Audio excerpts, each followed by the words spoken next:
ദൈവനാമം മഹത്വപ്പെടുമാറാകട്ടെ. ഇന്ന് എന്നെ ശ്രവിക്കുന്ന എൻ്റെ എല്ലാ പ്രിയപ്പെട്ടവർക്കും നമ്മെ ചേർത്തുകൊള്ളുവാനായി വേഗം വരുന്ന കർത്താവായ യേശു ക്രിസ്തുവിൻ്റെ നാമത്തിൽ സ്നേഹവന്ദനം. നാം കഴിഞ്ഞ ദിവസം ചിന്തിച്ചു നമ്മെ അറിയുന്ന കർത്താവാണ്. അപ്പോൾ നാം ചിന്തിച്ചു നമ്മെ അറിയുന്ന കർത്താവ്, നമ്മെ അറിയുന്ന ദൈവം എങ്ങനെയുള്ള ദൈവമാണ് എന്ന് നമ്മൾ അല്പമായിട്ട് ചിന്തിക്കുവാനായിട്ട് സാധിച്ചു. നമ്മെ അറിയുന്ന ദൈവം ധനന്യനായ ഏകാധിപതിയും രാജാതിരാജാവും കർത്താവും താൻ മാത്രം അമർത്യമുള്ളവനും അടുത്തുകൂടാതെ വെളിച്ചത്തിൽ വസിക്കുന്നവനുമാണ് എന്ന് നാം കണ്ടു. മാത്രമല്ല അപ്പോസ്തലനായ യോഹന്നാൻ കർത്താവിനെ കണ്ടപ്പോൾ മരിച്ചവനെ പോലെ ആയിത്തീർന്നു എന്നുള്ളത് നാം കണ്ടു. അതുപോലെ യെശയ്യാ പ്രവാചകനും കർത്താവിനെ കണ്ടപ്പോൾ യഹോവ പരിശുദ്ധൻ പരിശുദ്ധൻ പരിശുദ്ധൻ എന്ന് പറഞ്ഞതിന് ശേഷം അവൻ്റെ മഹത്വം കണ്ടപ്പോൾ അവനെ നമസ്കരിക്കുന്നതായിട്ട് നമുക്ക് കാണുവാനായിട്ട് സാധിക്കും. അതുപോലെ തന്നെ സറാഫുകൾ കർത്താവിനെ നമസ്കരിക്കുന്നതായിട്ട് നാം കണ്ടു. യെശയ്യാ പ്രവാചകനാകട്ടെ പറഞ്ഞത്, അയ്യോ കഷ്ടം, ഞാൻ നശിച്ചു, ഞാൻ ശുദ്ധിയില്ലാത്ത അതിരങ്ങളുള്ള ഒരു മനുഷ്യൻ. ഇങ്ങനെ യെഹെസ്കേൽ പ്രവാചകനും അതുപോലെ തന്നെ പറയുന്നത്, യെഹെസ്കേൽ പ്രവാചകൻ ദൈവത്തിൻ്റെ മഹത്വം കണ്ടപ്പോൾ അവന് അവിടെ കവിണ് വീണു എന്ന് നമുക്ക് കാണുവാനായിട്ട് സാധിക്കും. മാത്രമല്ല അനേകർ മോശയാണെങ്കിൽ യഹോവയുടെ മഹത്വം കണ്ടു കഴിഞ്ഞപ്പോൾ കാലിൽ നിന്ന് ചെരുപ്പൂരി ഇങ്ങോട്ട് അടുക്കരുത് എന്ന് ദൈവത്തോട് പറയുന്നതായിട്ട് നമുക്ക് മോശയോട് ദൈവം പറയുന്നതായിട്ട് കാണുവാനായിട്ട് സാധിക്കും. അത്ര മഹത്വവാനായ ദൈവമാണ് നമ്മെ അറിയുന്നതെന്ന് നമുക്ക് ദൈവത്തിൻ്റെ വചനത്തിൽ നിന്ന് മനസ്സിലാക്കുവാനായിട്ട് സാധിക്കും. ദൈവത്തിൻ്റെ ശബ്ദം ശബ്ദത്തെക്കുറിച്ച് നമ്മൾ പറയുമ്പോൾ സർവശക്തിയുള്ള ദൈവത്തിൻ്റെ ശബ്ദം, അത് ആ ശബ്ദം കേട്ട് അത് എല്ലാം അറിയുന്ന ശബ്ദം, എല്ലാം മുഴങ്ങുന്ന ശബ്ദം, എല്ലാത്തിനെയും നശിപ്പിക്കാൻ കഴിവുള്ള ശബ്ദം, രക്ഷിപ്പാൻ കഴിവുള്ള ശബ്ദമാണ് എന്ന് നമുക്ക് മനസ്സിലാക്കുവാനായിട്ട് സാധിക്കും. ആ കർത്താവാണ് നമ്മെ അറിയുന്നത്. അപ്പോൾ നമ്മെ എങ്ങനെ അറിയുന്നു, എപ്പോഴൊക്കെ നമ്മെ അറിയുന്നു എന്നുള്ളത് നമുക്ക് ആദ്യമായിട്ട് നമുക്ക് ഒന്ന് ചിന്തിക്കുവാനായിട്ട്, നമ്മുടെ ജീവിതത്തെ അറിയുന്ന കർത്താവ് എപ്പോഴൊക്കെ നമ്മെ അറിയുന്നു. ഒന്നാമതായിട്ട് നാം അമ്മയുടെ ഉദരത്തിലായിരിക്കുമ്പോൾ തന്നെ നമ്മെ അറിയുന്നു. നമുക്കൊരു വേദഭാഗം വായിക്കാം. 139 സങ്കീർത്തനത്തിൻ്റെ 13 വരെയുള്ള വാക്യങ്ങളിൽ അതാണ് കാണുന്നത്. നീയല്ല എൻ്റെ അന്തരങ്ങളെ നിർമ്മിച്ചത്, എൻ്റെ അമ്മയുടെ ഉദരത്തിൽ നീ എന്നെ മെടഞ്ഞു. ഭയങ്കരവും അതിശയവുമായി എന്നെ സൃഷ്ടിച്ചിരിക്കാൻ ഞാൻ നിനക്ക് സ്തോത്രം ചെയ്യുന്നു. നിന്റെ പ്രവൃത്തികൾ അത്ഭുതകരമാകുന്നു. അതെൻ്റെ ഉള്ളം നല്ലവണ്ണം അറിയുന്നു. ഞാൻ രഹസ്യത്തിൽ ഉണ്ടാക്കപ്പെടുകയും ഭൂമിയുടെ അധോഭാഗങ്ങൾ നിർമ്മിക്കപ്പെടുകയും ചെയ്തപ്പോൾ എൻ്റെ അസ്ഥികൂടം നിനക്ക് മറവായിരുന്നില്ല. ഞാൻ പിണ്ടാകാരമായിരുന്നപ്പോൾ നിന്റെ കണ്ണ് എന്നെ കണ്ടു. നിയമിക്കപ്പെട്ട നാളുകളിൽ ഒന്നുമില്ലാതിരുന്നപ്പോൾ അവയെല്ലാം നിന്റെ പുസ്തകത്തിൽ എഴുതിയിരുന്നു. ഇവിടെ നമുക്കറിയാം, കർത്താവാണ് നമ്മുടെ അന്തരങ്ങളെ നിർമ്മിച്ചവൻ. നമ്മുടെ അമ്മയുടെ ഉദരത്തിൽ ആയിരിക്കുന്ന സമയത്ത് തന്നെ കർത്താവ് നമ്മളെ കണ്ടു. നമ്മുടെ ഉദരത്തിൽ നമ്മൾക്കന്ന് അസ്ഥികൂടം ഉണ്ടാകുന്നതിന് മുമ്പ് പിണ്ടാകാരമായിരുന്നപ്പോൾ തന്നെ നമ്മുടെ കർത്താവ് നമ്മളെ കണ്ടു. അത്ര സർവശക്തനായ ദൈവമാണ് നമ്മളെ കരുതുന്ന ദൈവം.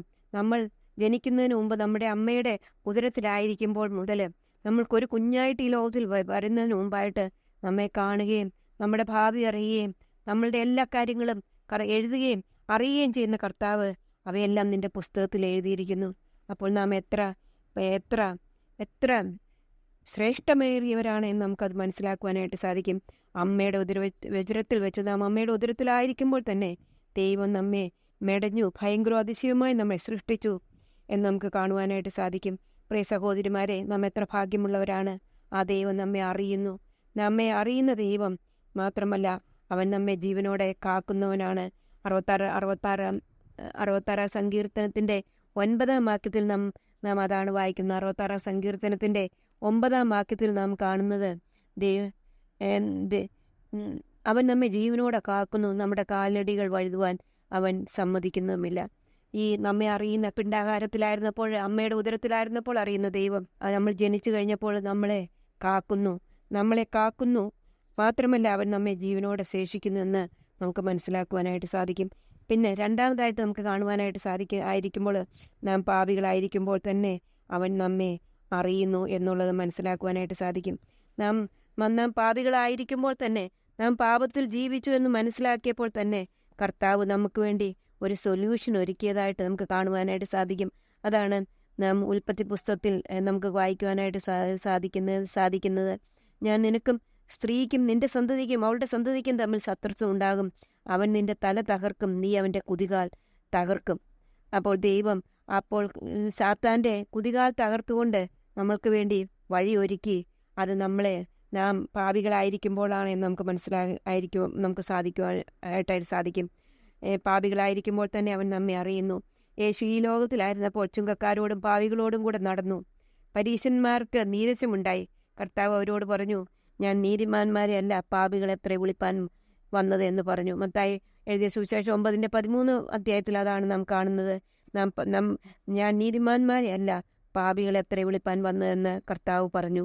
അതിക്രമങ്ങളിലും പാപങ്ങളിലും മരിച്ചവരായിരുന്നു നാം.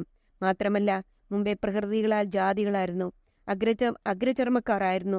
നാം ക്രിസ്തുവിനെ കൂടാതെ ഉള്ളവരും വാഗ്ദത്ത നിയമങ്ങൾക്കും അന്യരും പ്രത്യാശയില്ലാത്തവരും ലോകത്തിൽ ദൈവമില്ലാത്തവരുമായിരുന്നു. എന്നാൽ നമ്മെ അറിയുന്ന ദൈവം നമ്മെ തേടി ഈ ഭൂമിയിലേക്ക് വന്നു എന്ന് നമുക്ക് കാണുവാനായിട്ട് സാധിക്കും. നമ്മെ അറിയുന്ന ദൈവം നമ്മെ തേടി നമ്മെ രക്ഷിക്കുന്നതിന് വേണ്ടി നമുക്കറിയാം. കർത്താവിനെ ഈ ലോകത്തിൽ വെച്ച് കണ്ടപ്പോൾ യോഹന്നാൻ സ്നാപകൻ പറഞ്ഞത്, ഇതാ ലോകത്തിന്റെ പാപത്തെ ചുമക്കുന്ന ദൈവത്തിന്റെ കുഞ്ഞാട്. ദൈവത്തിന്റെ ഒരു കുഞ്ഞാടായിട്ട് നമ്മളെ രക്ഷിക്കുന്നതിന് വേണ്ടി ദൈവത്തിന്റെ ഒരു കുഞ്ഞാടായിട്ട് ദൈവം ഈ ലോകത്തിലേക്ക് വന്നു എന്ന് നമുക്ക് മനസ്സിലാക്കുവാനായിട്ട് സാധിക്കും. ഇതാ പാപത്തെ ചുമക്കുന്ന ദൈവത്തിന്റെ കുഞ്ഞാടായിട്ട് അവൻ ഈ ലോകത്തിലേക്ക് വന്നു. നാം പാപികളാണ്. നമ്മൾക്ക് രക്ഷപ്പെടുവാൻ യാതൊരു രീതിയിൽ അർഹതയില്ലായിരുന്നു. നാം രക്ഷിക്കപ്പെടുവാൻ നമുക്ക് യാതൊരു വഴിയും ഉണ്ടായിരുന്നില്ല. എന്നാൽ ഞാൻ തന്നെ വഴിയും സത്യവും ജീവനുമാണ് എന്ന് പറഞ്ഞുകൊണ്ട് കർത്താവ് ഈ ലോകത്തിലേക്ക് വന്നു എന്ന് നമുക്ക് മനസ്സിലാക്കുവാനായിട്ട് സാധിക്കും. നമുക്ക് ഫിലിപ്പിയ ലേഖനത്തിൽ അത് തന്നെയാണ് നമുക്ക് വായിക്കുവാനായിട്ട് സാധിക്കുന്നത്. അവിടെ കാണുന്നത് ഫിലിപ്പിയ ലേഖനം 2 അധ്യായത്തിൻ്റെ 5-ാം വാക്യത്തിൽ, ക്രിസ്തുവിലുള്ള ഭാവം തന്നെ നിങ്ങളിലും ഉണ്ടായിരിക്കട്ടെ. അവൻ ദൈവരൂപത്തിലിരിക്കെ ദൈവത്തോടുള്ള സമത്വം മുറുകെ പിടിച്ചുകൊള്ളണമെന്ന് വിചാരിക്കാതെ ദാസരൂപമെടുത്തു, മനുഷ്യ സാദൃശ്യത്തിലായി തന്നെത്താൻ ഒഴിച്ചു വേഷത്തിൽ മനുഷ്യനായി തന്നെത്താൻ താഴ്ത്തി ക്രൂശിലെ മരണത്തോളം തന്നെ അനുസരണമുള്ളവനായിട്ട് തീർന്നു. അതേ പ്രിയ സഹോദരിമാരെ, നമ്മെ സ്നേഹിപ്പാനായിട്ട് ഈ ലോകത്തിലെ യാതൊരു രീതിക്കും അർഹതയില്ലാത്തവരായ, പാപികളായ, കൊള്ളരുതാത്തവരായ, ദൈവത്തോട് യാതൊരു രീതിയിൽ ബന്ധമില്ലാതിരുന്ന നമ്മളെ രക്ഷിക്കുന്നതിന് വേണ്ടി സ്വർഗത്തിലെ ദൈവം കർത്താവായ യേശു ക്രിസ്തു തന്നെത്താൻ താഴ്ത്തി മനുഷ്യ സാദൃശ്യത്തിലായി തന്നെത്താൻ ഒഴിച്ചു വേഷത്തിൽ മനുഷ്യനായി വിളങ്ങി ക്രൂശിലെ മരണത്തോളം തന്നെ അനുസരണമുള്ളവനായി തീർന്നു എന്ന് നമുക്ക് കാണുവാനായിട്ട് സാധിക്കും. അതാണ് നാം പാപികളായിരിക്കുമ്പോൾ തന്നെ കർത്താവ് നമ്മെ സ്നേഹിച്ച് അവൻ ഈ ലോകത്തിലേക്ക് വന്നു. അവൻ നമുക്ക് വേണ്ടി വഴിയൊരുക്കി. അവൻ നമുക്ക് വേണ്ടി ഈ ലോകത്ത് നമുക്ക് നിത്യതയിലേക്ക് നമ്മളെ കൊണ്ടുപോകുവാനുള്ള വഴിയൊരുക്കി. അപ്പോൾ നാം ആ വഴിയൊരുക്കിയത് നാം കാണുന്ന, പാപമറിയാത്തവനെ നാം അവനിൽ ദൈവത്തിന്റെ നീതിയാകേണ്ടതിന് അവൻ നമുക്ക് വേണ്ടി പാപമാക്കി തീർത്തു. കർത്താവായ യേശു ക്രിസ്തു നമുക്ക് വേണ്ടി പാപമാക്കി തീർത്തു. പാപത്തിന്റെ ശിക്ഷയായ നരകശിക്ഷ ഏൽക്കുന്നതിന് വേണ്ടി കാൽവരി ക്രൂശിൽ മരിച്ചു. ഇന്ന് അവൻ ദൈവമായതുകൊണ്ട് ഉയർത്തെഴുന്നേറ്റ് സ്വർഗത്തിൽ ജീവിക്കുന്നു. അങ്ങനെ പാപികളെ രക്ഷിക്കുവാനായിട്ട് കർത്താവ് ഈ ലോകത്തിലേക്ക് വന്നു എന്ന് നമുക്ക് മനസ്സിലാക്കുവാനായിട്ട് സാധിക്കും. അങ്ങനെ നമ്മെ സ്നേഹിച്ച ആ സ്നേഹമുഖാന്തരമായിട്ട് നമുക്ക് ദൈവമക്കളാകുവാനായിട്ട് നമുക്ക് അധികാരമുണ്ട് എന്ന് നമുക്ക് മനസ്സിലാക്കുവാനായിട്ട് സാധിക്കും. ഇനി നാം കാണുന്നത്, നാം ദൈവമക്കളായിരിക്കുമ്പോൾ നമുക്ക് വേണ്ടി ഇതാ ലോകത്തിന്റെ പാപത്തെ ചുമക്കുന്ന കുഞ്ഞാടായി ദൈവം വന്നു. നമുക്ക് വേണ്ടി മരിച്ചു, മരണം ആസ്വദിച്ചു. ആ കർത്താവിനെ കൈക്കൊണ്ട് അവന്റെ നാമത്തിൽ വിശ്വസിക്കുന്ന ഏവർക്കും ദൈവമക്കളാകുവാൻ അവന് അധികാരം കൊടുത്തു. യേശുവിനെ കർത്താവ് എന്ന് വായികൊണ്ട് ഏറ്റുപറയുകയും ദൈവം അവനെ മരിച്ചവരിൽ നിന്ന് ഉയർത്തെഴുന്നേൽപ്പിച്ചു എന്ന് വിശ്വസിക്കുകയും ചെയ്യുമ്പോൾ നാം രക്ഷിക്കപ്പെടുമെന്നാണ് ദൈവത്തിന്റെ വചനം പറയുന്നത്. അങ്ങനെ രക്ഷിക്കപ്പെട്ട ദൈവമക്കളെ കർത്താവ് അറിയുന്നു. മാത്രമല്ല അവൻ ദൈവമക്കളായി തീർന്നു എന്ന് മാത്രമല്ല, അവൻ അവർക്ക് നിത്യജീവനെ കൊടുക്കുന്നു. അവ ഒരു നാളും നശിച്ചു പോകുകയില്ല എന്നാണ് നമുക്ക് കാണുവാനായിട്ട് സാധിക്കുന്നത്. അല്ല, നമ്മുടെ പേര് ജീവപുസ്തകത്തിൽ എഴുതിയെന്ന് നമുക്ക് വായിക്കുവാനായിട്ട് സാധിക്കും. അതുപോലെ തന്നെ കർത്താവ് പറയുകയാണ് യോഹന്നാന്റെ സുവിശേഷത്തിൽ 10-ാം അധ്യായത്തിൽ, അതാണ് നാം കാണുന്നത്. നാം ആടുകളാണ്, അവൻ ഇടയനാണ്. നമുക്ക് അവിടെ കാണാനുണ്ട്. ആമേൻ ആമേൻ, ഞാൻ നിങ്ങളോട് പറയുന്നു, ആട്ടിൻ തൊഴുത്തിലൂടെ വാതിലെ കടക്കാതെ വേറെ വഴിയായി കയറുന്നവൻ കള്ളനും കവർച്ചക്കാരനുമാകുന്നു. വാതിലിലൂടെ കടക്കുന്നവനോ ആടുകളുടെ ഇടയനാകുന്നു. അവൻ വാതിൽ കാവൽക്കാരൻ തുറന്നു കൊടുക്കുന്നു. ആടുകൾ അവന്റെ ശബ്ദം കേൾക്കുന്നു. തന്റെ ആടുകളെ അവൻ പേർ ചൊല്ലി വിളിച്ച് പുറത്തു കൊണ്ടുപോകുന്നു. തനിക്കുള്ളവയൊക്കെയും പുറത്തു കൊണ്ടുപോയ ശേഷം അവൻ അവയ്ക്ക് മുമ്പായി നടക്കുന്നു. ആടുകൾ അവന്റെ ശബ്ദം അറിഞ്ഞ് അവനെ അനുഗമിക്കുന്നു. അങ്ങനെ രക്ഷിക്കപ്പെട്ടവരായ ദൈവമക്കളെ വെറുതെ വിടുകയല്ല ചെയ്യുന്നതെന്ന് നമുക്ക് മനസ്സിലാക്കുവാനായിട്ട് സാധിക്കും. അവൻ അവരോട് കൂടെ നടക്കുന്നു. അവൻ മുമ്പനായിട്ട് അവൻ മാത്രമല്ല, അവൻ ഓരോ ആടിൻ്റെയും പേരറിയാം. പ്രിയ സഹോദരിമാരെ, നമ്മുടെ പേരെല്ലാം കർത്താവിനറിയാം. നമ്മളെ പേർ ചൊല്ലി വിളിക്കുന്നുണ്ട്. കർത്താവിൻ്റെ ശബ്ദം കേൾക്കുവാൻ ട്യൂണായിട്ടാണ് നമ്മുടെ ജീവിതമെങ്കിൽ നമുക്ക് ആ കർത്താവിൻ്റെ ശബ്ദം കേൾക്കുവാനായിട്ട് സാധിക്കും. മാത്രമല്ല, നാം പറയുന്നത് ആടുകൾ അവൻ്റെ ശബ്ദം അറിഞ്ഞ് അവനെ അനുഗമിക്കുന്നു. അന്യന്മാർ അപ്പോൾ നമ്മുടെ ജീവിതത്തിൽ ഈ ഇടയനാണ് നമ്മൾ രക്ഷിക്കപ്പെട്ട നിമിഷം നമ്മൾ ഈ ആട്ടിടയൻ്റെ ആ ഇടയൻ്റെ ആടുകളായിട്ട് തീരുവാനായിട്ട് ഈ ഭാഗ്യം ലഭിച്ചു എന്ന് നമുക്ക് മനസ്സിലാക്കുവാനായിട്ട് സാധിക്കും. അവയെക്കുറിച്ച് പറയുന്നത് അതിൻ്റെ 10-ാം അധ്യായത്തിൻ്റെ 28-ാം വാക്യത്തിൽ പറയുന്നത്, ഞാൻ അവയ്ക്ക് നിത്യജീവൻ കൊടുത്തുന്നു, അവ ഒരു നാൾ നശിച്ചു പോകില്ല. മാത്രമല്ല, ആരും അവ എൻ്റെ കയ്യിൽ നിന്ന് പിടിച്ചു പറിക്കുകയുമില്ല. അവയെ തന്നിരിക്കുന്ന എൻ്റെ പിതാവ് എല്ലാവരിലും വലിയവൻ. പിതാവിൻ്റെ കയ്യിൽ നിന്ന് പിടിച്ചു പറപ്പാനായിട്ട് ആർക്കും കഴിയുകയില്ല. ഞാനും പിതാവ് ഒന്നാകുന്നു. അതേ സഹോദരിമാരെ, കർത്താവ് നമ്മളെ രക്ഷിച്ചു ദൈവത്തിൻ്റെ മക്കളാക്കി തീർത്തു. നാം ദൈവത്തിൻ്റെ മക്കളാണ്. ആ ദൈവത്തിൻ്റെ മക്കളോട് കൂടെ കർത്താവ് നടക്കുന്നു എന്ന് നമുക്ക് കാണുവാനായിട്ട് സാധിക്കും. അവൻ നമ്മെ പേർ ചൊല്ലി വിളിക്കുന്നു എന്ന് നമുക്ക് മനസ്സിലാക്കുവാനായിട്ട് സാധിക്കും. അവനെ അനുഗമിക്കുന്നവരുടെ മുമ്പായിട്ട് അവൻ പോകുന്നു. മാത്രമല്ല, അവൻ നമ്മുടെ കൈക്ക് പിടിച്ചിരിക്കുകയാണ്. ആ കർത്താവിൻ്റെ കയ്യിൽ നിന്ന് നമ്മെ പിടിച്ചു പറപ്പാനായിട്ട് ഒരു ശക്തിക്കും സാധിക്കുകയില്ല. നാം അത്രമാത്രം സുരക്ഷിതരാണ് എന്ന് മനസ്സിലാക്കുവാനായിട്ട് സാധിക്കും. ഈ ദൈവമക്കളെ സംബന്ധിച്ചിടത്തോളം അവൻ അവയ്ക്ക് മുമ്പായിട്ട് നടക്കുന്നു. അപകടങ്ങളും അനർത്ഥങ്ങളും ഉണ്ടാകുമ്പോൾ മുമ്പിലുള്ളവർക്കാണ് അതിൻ്റെ അറ്റാക്ക് ഉണ്ടാകുന്നത്. എന്നാൽ നമ്മുടെ കർത്താവ് നമുക്ക് വേണ്ടി മുമ്പായിട്ട് നടക്കുന്നതുകൊണ്ട് നമുക്ക് സുരക്ഷിതത്വമുണ്ട് എന്ന് നമുക്ക് മനസ്സിലാക്കുവാനായിട്ട് സാധിക്കും. മാത്രമല്ല, അവൻ്റെ മക്കളായ നാം അവൻ്റെ കൃഷ്ണമണി ആണെന്ന് മനസ്സിലാക്കുവാനായിട്ട് സാധിക്കും. ഒരു ദൈവത്തിൻ്റെ മകളെ തൊടുന്നവൻ എൻ്റെ കൃഷ്ണമണിയെ തൊടുന്നു എന്നാണ് കർത്താവ് പറയുന്നത്. മാത്രവുമല്ല, നമ്മുടെ തലയിലെ ഓരോ രോമവും ഓരോ മുടിയും എണ്ണപ്പെട്ടിരിക്കുന്നു എന്ന് മനസ്സിലാക്കുവാനായിട്ട് സാധിക്കും. അത് ഓരോ മുടിയും കൊഴിഞ്ഞു പോകുന്നത് കർത്താവ് അറിയാതെയല്ല എന്ന് ദൈവത്തിൻ്റെ വചനം പറയുന്നുണ്ട്. അപ്പോൾ ദൈവമക്കളായിട്ട് തീർന്ന് നമ്മൾ എത്ര ഭാഗ്യവാന്മാരാണ്. നമ്മളെ മുഴുവനായിട്ട് അറിയുന്ന കർത്താവ്, നമ്മളെ പിണ്ടാകാരമായിരുന്നപ്പോൾ അറിയുന്ന കർത്താവ്, നമ്മെ അമ്മയുടെ ഉദരത്തിൽ സൃഷ്ടിക്കപ്പെടുന്നതിന് മുമ്പായിട്ട് അറിയുന്ന കർത്താവ്, ആ കർത്താവാണ് നമുക്ക് വേണ്ടി ഈ ലോകത്തിലേക്ക് വന്നതും നമ്മളെ തൻ്റെ രക്തം കൊടുത്ത് വീണ്ടെടുത്തതും നമ്മളെ മക്കളാക്കി തീർത്തതും. ആ കർത്താവാണ് നമ്മളോട് കൂടെയുള്ളതും. പറയുന്നുണ്ട്, ഞാൻ എല്ലാ നാളും നിങ്ങളോട് കൂടെയുണ്ട്, ഞാൻ നിങ്ങൾക്ക് മുമ്പായിട്ട് പോകുന്നു. കർത്താവിനെ ഒന്ന് അനുഗമിച്ചാൽ മാത്രം മതി. മാത്രമല്ല, നമ്മൾ സുരക്ഷിതരാണ്. കാരണം അവൻ നമ്മുടെ തലമുടിയിലെ ഓരോ മുടി പോലും നിലത്ത് വീഴുന്നത് അറിയുന്നു എന്നാണ് ദൈവത്തിൻ്റെ വചനം പറയുന്നത്. അപ്പോൾ ഈ ലോകത്തിൽ നാം ജീവിക്കുമ്പോൾ നമ്മൾ എത്ര ഭാഗ്യവാന്മാരാണ്, എത്ര ഭാഗ്യവതികളാണ് എന്നുള്ളത് മനസ്സിലാക്കിക്കൊണ്ട് ഓരോ ദിവസവും ജീവിപ്പാനായിട്ട് കർത്താവ് നമ്മളെ സഹായിക്കട്ടെ. ദൈവത്തിൻ്റെ വചനത്തിൽ പറയുന്നുണ്ട്, അതിൽ പറയുന്നുണ്ട് നമ്മൾ എത്ര വലിയവരാണ് എന്നുള്ളതിനെക്കുറിച്ച് ദൈവത്തിൻ്റെ വചനത്തിൽ വളരെ വ്യക്തമായിട്ട് പറയുന്നുണ്ട്. നമുക്ക് മത്തായിയുടെ സുവിശേഷം 6-ാം അധ്യായത്തിൽ വായിക്കുന്ന, ആകാശത്തിലെ പറവകളെ നോക്കുവിൻ, അവ വിതയ്ക്കുന്നില്ല, കൊയ്യുന്നില്ല, കളപ്പുരയിൽ കൂട്ടിവെക്കുന്നില്ല, എങ്കിലും സ്വർഗസ്നായ നിങ്ങളുടെ പിതാവ് അവയെ പുലർത്തുന്നു. അവയേക്കാൾ നിങ്ങൾ ഏറ്റവും വിശേഷതയുള്ളവരല്ലയോ എന്ന് നമ്മളോട് ചോദിക്കുന്നുണ്ട്.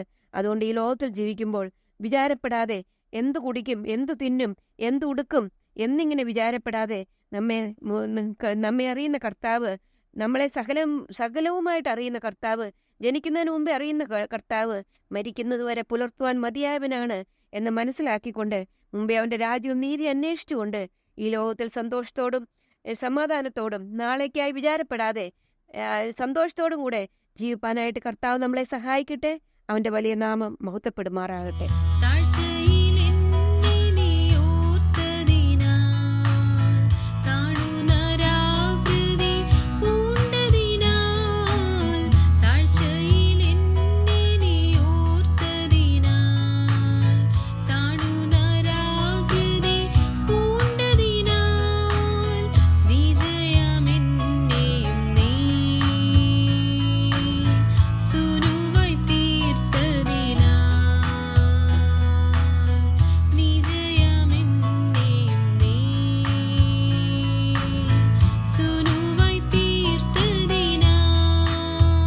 Good morning, sisters.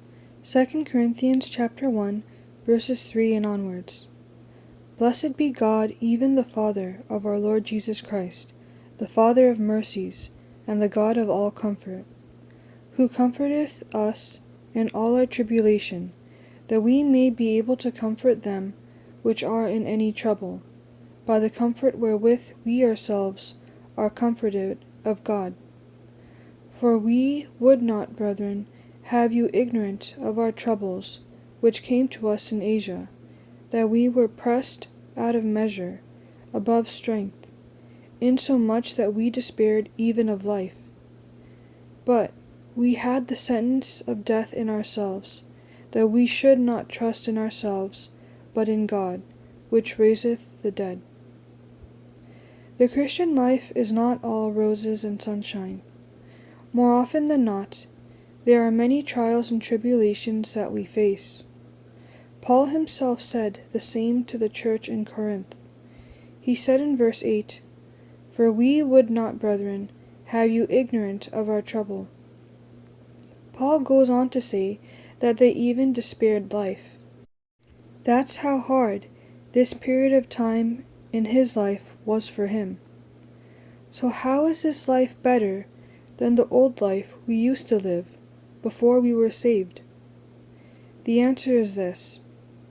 Although both lives have trials and hardships, one leads to a life worth lived, a life where you will no doubt be satisfied to have lived, and you will not regret it or have it any other way.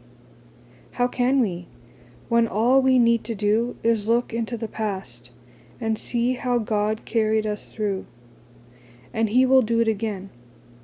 But the key is to live it till the end, and not alone, for we have the God of all comfort. And just like Paul, we may face times in our life where we feel overwhelmed, hurt, and unable to go on. But we know that it will not, could not stay that way, because our God won't allow it. Paul says in verse 9, "But we had the sentence of death in ourselves, that we should not trust in ourselves, but in God which raiseth the dead." Trust in the most powerful and compassionate God, for if not, at least trust in His power, that we may see and believe the miracles He accomplishes in our lives. John chapter 10 verse 36 says, "Say ye of him, whom the Father hath sanctified and sent into the world, thou blasphemest, because I said, I am the Son of God? If I do not the works of God, believe me not. But if I do, though ye believe not me, believe the works, that ye may know and believe that the Father is in me, and I in him." May we sing this song together. Deep in your soul there is a fire, and it's burning through the rain. Quiet the fear, focus your eyes. Don't you know that you were made to run the race? You've been knocked down, but you're not quite out. You're on the ropes, looking at the crowd. They cheer you on. Can you hear the sound? It's time to rise up and take back the crown. Don't give up, the prize is up ahead. Don't lose hope, this is not the end. You gotta remember, deep in your soul, there is a fire, and it's burning through the rain. Quiet the fear, focus your eyes. Don't you know that you were made to run the race? Lion heart, let him hear you roar. Show this world what you're fighting for. Courage comes in the darkest storms. God gives you power and strength to endure. Don't give up, the prize is up ahead. Don't lose hope, this is not the end. You gotta remember, deep in your soul, there is a fire, and it's burning through the rain. Quiet the fear, focus your eyes. Don't you know that you were made to run the race? Oh, you were made to run, you were made to run. Oh, you were made to run. Oh, deep in your soul, there is a fire, and it's burning through the rain. Quiet the fear, focus your eyes.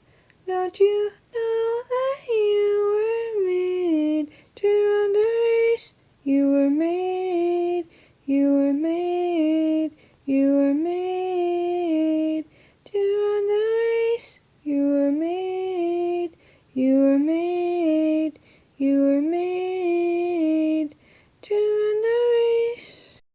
May His name alone be glorified. Amen.